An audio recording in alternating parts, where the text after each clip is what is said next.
Good morning, friends. कैसे हैं आप? I'm back again with another episode of mine under my trademark Think Over It. As usual, topic is related to the COVID-19 only, but it's not related to the medicinal part. It's related to the economy, economic package, the stimulus, and now the Prime Minister yesterday. It's a big topic, and I want to concentrate only one issue of it, that is how to kickstart the economy.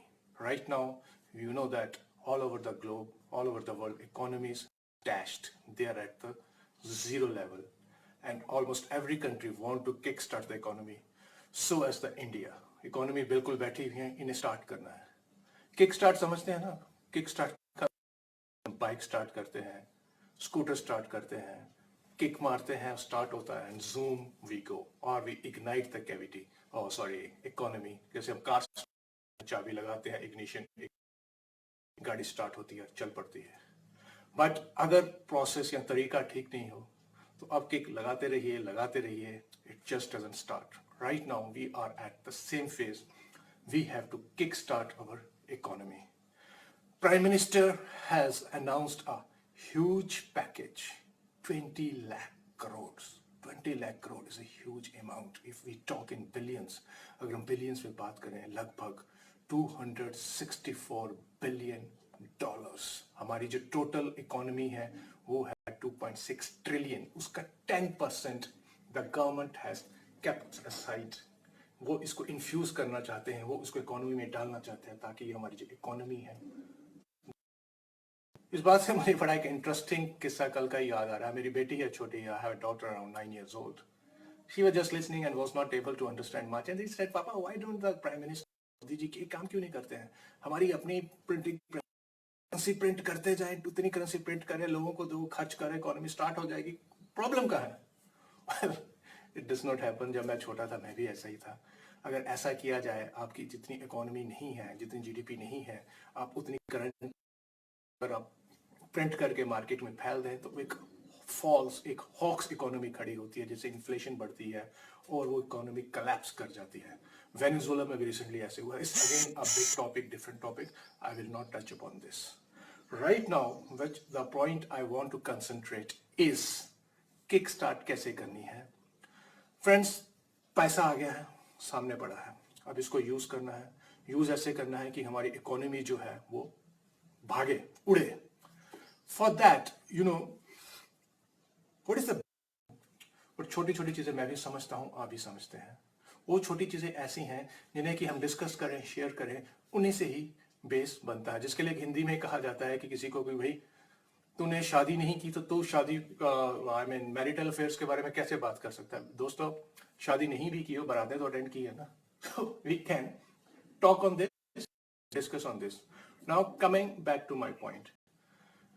Prime minister ने बड़ी बातें की. I think 5 स्तंभ उन्होंने बोले कि हमारी economy में होने चाहिए. उनमें से जिसको मैं टच करने जा रहा हूं आज, वो है डिमांड एंड सप्लाई. इकोनॉमी के लिए बहुत जरूरी है कि हमारी 1.33 बिलियन की हमारी कंट्री है. अगर हम अपनी कंट्री में इतनी बड़ी डिमांड रखें और उस सप्लाई करने के लिए हमारी अपनी इंडस्ट्री, हमारे कारखाने ही काम करें, तो बहुत हद तक हम सेल्फ रिलायंट हो जाते हैं, आत्मनिर्भर हो जाते हैं. We get immune to the international pressures of the economy.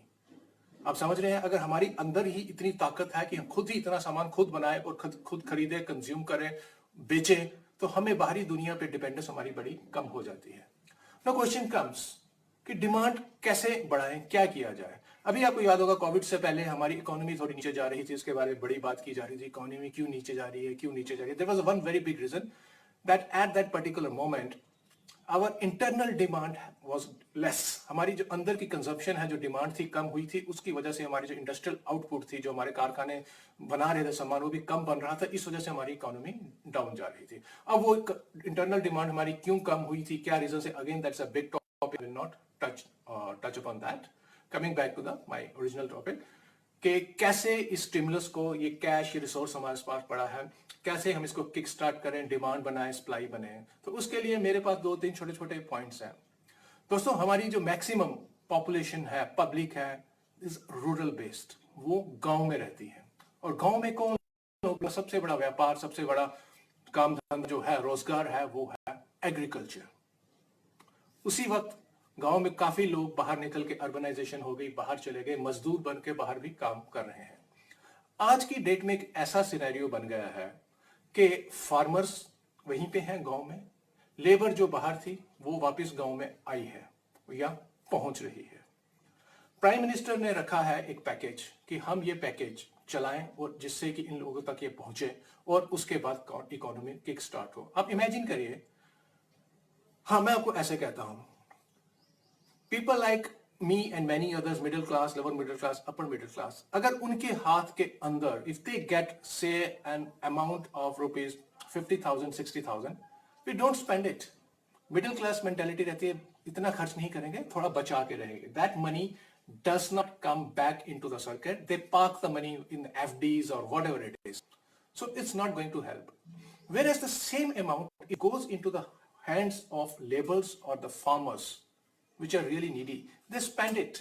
This money comes back into the market. They खर्च करते हैं, वो बाजार जाएंगे, छोटी सी दुकानों में जाएंगे, कुछ भी खरीदेंगे, कपड़े खरीदेंगे, स्कूटर खरीदेंगे, टीवी खरीदेंगे, रेफ्रिजरेटर खरीदेंगे। That money comes back into the circulation.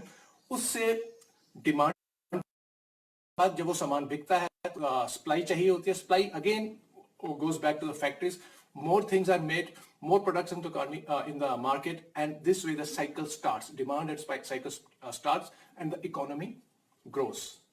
Now the question is coming, how this package money should reach our grassroots level, that is the farmers and the labor. दोस्तों, अगर आप बोलें कि हम सीधा ये पैसे बांट दें, ऐसे नहीं होता। अगर डायरेक्ट मनी लोगों को फ्री में दे, उनके अकाउंट्स में, जनधन अकाउंट्स में, कुछ हद तक की जा सकती है 500,000 रुपया। अगर बल्क मनी हम ट्रांसफर करना शुरू कर दें, उससे क्या होता है कि लोग काम करना छोड़ देते हैं। इकोनॉमी ऊपर जाने के बजाय फ्री मनी मिल रही है, इजी मनी मिल रही है, people stop working. But there has to be a mechanism that this money should reach to the farmers. What I think, उसके लिए हमें क्या करना चाहिए कि there is a system place by the government, जिसको कहा जाता है what you call it, minimum एक दिए जाती है एक क्रॉप के लिए, एक मिनिमम अमाउंट फिक्स किया जाता है, एमएसपी किया जाता है, मिनिमम सपोर्ट प्राइस उसको कहा जाता है। जो भी फसल किसान लाता है, जैसे अभी गेहूं, कनक की फसल आई, next crop will be of what you call it, paddy, धान या जवार, बाजरा, जैसे कि सीजन के हिसाब से चलती है। उसके लिए गवर्नमेंट क्या करती है, एमएसपी फिक्स करती है। एमएसपी क्या होता है कि एक मिनिमम सपोर्ट प्राइस की जाती है, जैसे XYZ पर केजी और पर क्विंटल फिक्स की जाती है, जो कि किसानों को दिया जाता है, उनकी फसल खरीदी जाती है। What I want that from this package, government should increase MSP. उससे क्या होगा कि किसानों को अपनी फसल का ज्यादा पैसा मिलेगा। They will get more cash in hand. You got it? Support price, minimum support price थोड़ी हमें बढ़ा देनी चाहिए, जिससे कि डायरेक्ट जो पैसा है वो उनको मिले। नंबर 2, इसके अंदर सबसे बड़ी दिक्कत आती है कि बीच में बिचौलिए हैं और बीच में बड़े बड़े जमींदार हैं। Government has to fix a mechanism that this much of amount, अगर सपोज कीजिए कि कोई एक बहुत बड़ा जमींदार है, उसकी 1 करोड़ की मिनिमम सपोर्ट प्राइस से उसको मिल रहा है, it should not be like, there should be a ceiling, upper limit. इस अमाउंट तक 20,000, 50,000, 60,000 should go directly into the bank account of that farmer. Direct beneficiary transfer, DBT has come into picture. जब DBT आएगा तो बिचौलिया automatically निकलेगा, because वो सारा का सारा पैसा जो बिचौलिया है, एजेंट है, वो अपने अकाउंट में नहीं डलवा सकता। It has to go to the DBT, direct beneficiary transfer, straight to the farmer. Number 2, अगर कोई बहुत बड़ा लैंडलॉर्ड है जिसके पास बड़ा कुछ है, बड़ा ज्यादा है, वो बेचना चाहता है, he has to bring forward the public, accounts लाए जो उसके गांव में काम करते हैं, जो भी किसान वगैरह, ये पैसा उनकी तरफ जाएगा, minimum increase minimum support price का, अदरवाइज नहीं जाएगा। This way our what do you call it, farmers will get more money in hand, more. Here comes a big role of one institution, what we called MNREGA. MNREGA हम जानते हैं कि एक government का एक प्रोसेस है जिसके अंदर फिक्स डेज की एम्प्लॉयमेंट मजदूरों को दी जाती है उतना उनको फिक्स इतने दिनों का उनको दिया जाएगा और इतना उनके लिए दिहाड़ी या उनकी वेजेस फिक्स्ड है। Right now we should make the best use of मनरेगा। उसका लेबर भी बढ़ा दीजिए from that the package government has introduce and increase the number of days also and start rebuilding your villages. वो सारा का सारा जो काम है इंफ्रास्ट्रक्चर का गांव पे फोकस कीजिए कि मजदूर भी हैं, पैसा भी है और मशीन भी है। अब उसके लिए होगा कि छोटा सा काम है, एक पंचायत है, कुछ है, कितना काम आप कर लेंगे, आप कितनी सड़कें वहां बना देंगे, कितनी गलियां वहां बना देंगे, फिर ये पैसा आप कहां खर्च कर सकते हैं। Here I have another solution for that. Right now we are जो हमारा वक्त चल रहा है इट इज ऑफ समर। इस वक्त के ऊपर हमारा जो वाटर लेवल होता है, ग्राउंड वाटर लेवल मिनिमम होता है। दोस्तों अभी थोड़े दिनों में भारत में कहीं जगहों पे सूखा होगा, उसके 2 महीने के बाद बाढ़ आएगी और त्राही त्राही मच जाती है। There is first there is a drought and then there is a flood. This is I have been seeing for the ages and you also must have noticed we are never able to sort it out. This is the opportunity. We have a ministry also which is called as the Jal Shakti. इस वक्त हमें चाहिए कि मनरेगा के साथ हर गांव, जहां भी कोई भी गांव होता है, it has a source of water, कहीं भी उसके पानी का कहीं ना कोई सोर्स डेफिनेटली होता है। Let's money put the money over there. अगर वो तालाब है, कुएं हैं, रिजर्वॉयर्स हैं, बौलियां हैं, what ever it is, geysers हैं, उसके ऊपर हम अंडर मनरेगा काम करें, उन्हें रिचार्ज करने का सब्सिडी बनाएं, उन्हें साफ करें क्योंकि वाटर लेवल्स बिल्कुल नीचे होते हैं, उनके जड़ तक जाएं। उसके बाद जैसे बारिश होगी वो रिचार्ज होंगे और हमें पानी की दिक्कत नहीं आएगी। और जैसे जहाँ पे फ्लड्स आते हैं वहाँ पे जो फ्लड रोकने के जो सिस्टम्स हैं उन्हें स्ट्रेंथन करें through this labour. Let's put this money over there. What I am talking, जो अभी मैंने आपसे बात की है, I have talked in 3 terms: immediate, immediate and mid level and the long term. Immediate हमारा रहा मिनिमम सपोर्ट प्राइस। जब हम काम करेंगे अपने वाटर रिसोर्सेज के ऊपर, इसका हमें नहीं तो अगले साल इसका रिजल्ट मिलेगा। मिड लेवल के ऊपर हमें इसके रिजल्ट्स मिलने शुरू हो जाएंगे जब हमारे पानी के लेवल्स नीचे नहीं जा रहे होंगे, आवर रिसोर्सेज आर रिप्लेनिश्ड और फ्लड्स ने उतना नुकसान नहीं पहुंचाया होगा, तो ये हमें उसका मिलेगा, उसका फायदा। Third is the long term. Long term में दोस्तों मनरेगा में अगर आपको जो काम देना है उसके अंदर we must concentrate at our village level schools and hospitals.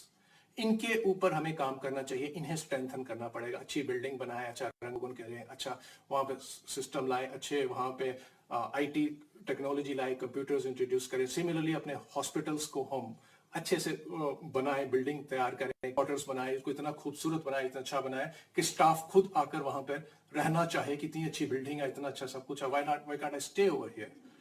When your health is improved and when your education is improved, automatically you will find a very sound, robust generation in coming time, and that will give you a long-term benefit. I hope I'm able to convey something. अगर आपको ये अच्छा लग रहा है, kindly think over it और share कीजिएगा।